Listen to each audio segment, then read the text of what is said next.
Minute pédagogie, on va parler des émeries. Il existe une multitude de grains et de formes même pour les émeries et on va aujourd'hui comprendre lequel choisir et à quel moment. Devant moi, j'ai 3 boîtes de différentes couleurs d'émeries. Ils n'ont pas seulement la couleur qui leur diffère, mais aussi leur grain est différent. Si on retourne, on arrive à lire les différents grains. Le grain le plus fort disponible est le 150 et le grain le plus doux disponible est le 240. Et il y a une raison.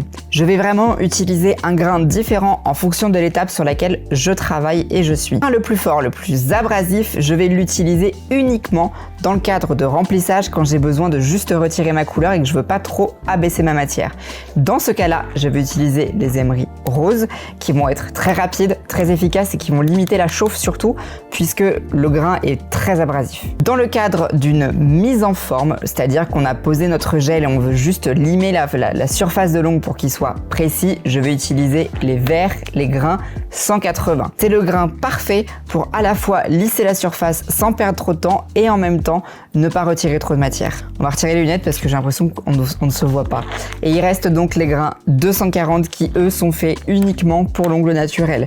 Je vais préparer l'ongle naturel avec, c'est un grain qui est très doux mais qui est largement suffisant pour optimiser un maximum l'adhérence de mon gel, ou autre d'ailleurs.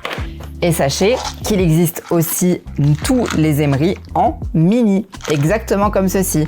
C'est une question de goût. Personnellement, je ne suis pas habituée à travailler avec les mini, mais je sais que beaucoup d'entre vous adorent travailler avec les mini émeries. C'est aussi ce qui me fait gagner du temps de choisir le bon grain au bon moment. J'espère que ces informations ont pu vous aider à comprendre. En tout cas, les émeries, c'est la vie du moment où on sait s'en servir.